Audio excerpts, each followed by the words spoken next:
As befits a documentary about an unconventional thinker, Kurt Vonnegut Unstuck in Time takes an unconventional approach. It serves the expected functions of a typical artist documentary, combining interviews with the subject, interviews with experts, and archival documents and footage into a solid summary of his life, his work and his legacy. But threaded through the narrative is one about the making of the documentary itself, an impish approach that, though it doesn't always pay off, feels like a creative swing in the spirit of Vonnegut himself. The story of the film begins in 1982, when filmmaker Robert Whitey, then 23, writes to his favorite author, then 59, proposing to make a movie about him.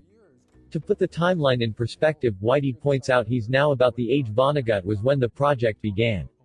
Or maybe it begins a few years earlier, when Whitey was assigned to read Breakfast of Champions in high school, and grew so enamored of it that his teacher invited him to teach a course about Vonnegut to his classmates while he was still a student.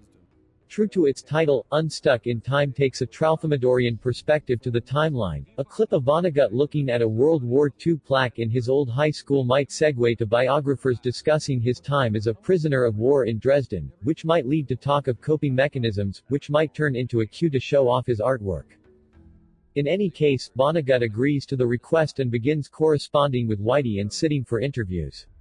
Their collaboration continues for years, and then decades.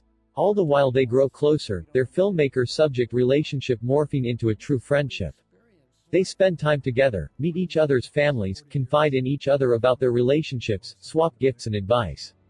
By the time of Vonnegut's death, in 2007, they'd been working on the documentary for more than 3 decades. It'd be another decade still before Whitey, with help from director Don Argett, finally completed the picture.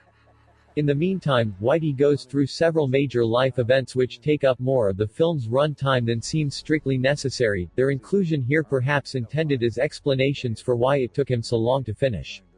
Among other things, he was busy making Curb Your Enthusiasm. Unstuck in Time doesn't bother feigning objectivity. Whitey's giddiness at getting to hang out with one of his heroes is palpable. If someone had told the high school me that someday I'd spend several nights in the room where Kurt Vonnegut wrote all those books, I think my head would have exploded. He gushes about the early days of the endeavor. It's also what makes the film a for fans-only affair. While approachable even to casual readers, thanks to patient explanations by scholars and biographers who've made Vonnegut their life's work, the film isn't really geared toward converting skeptics, revealing new information or even telling a really great yarn. It's an opportunity to bask in Vonnegut's wit and intelligence, to admire the crackerjack delivery of his jokes, savor the offbeat perfection of his prose, drink in the playfulness of his smile. At times, this borders on hagiography. For the first half of the 126-minute film, barely a critical word is heard from any of the interview subjects, who include peers, scholars, loved ones and, of course, Whitey himself.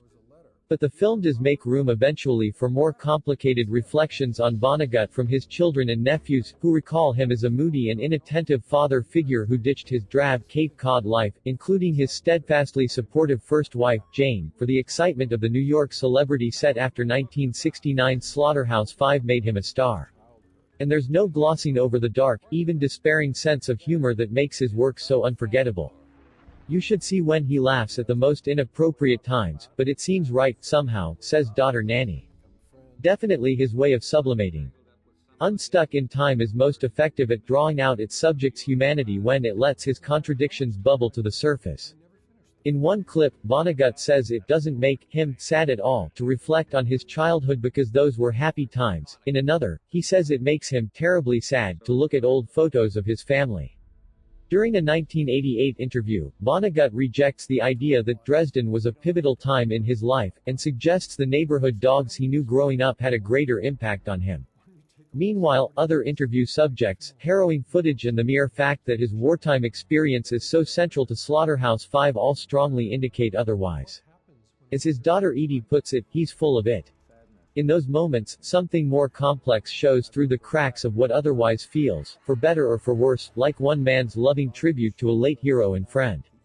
Even its structure is apparently borrowed from Vonnegut's Timequake, which becomes a story about the author's struggle to write the story. Unstuck in Time's respect for its subject can keep that same subject at a bit of a remove. You might wonder if Vonnegut and Whitey's relationship was really all warm fuzzies, or if it's just presented that way because Whitey wants to protect what they had together. But it does, in the end, feel like a true act of friendship. If that isn't nice, what is?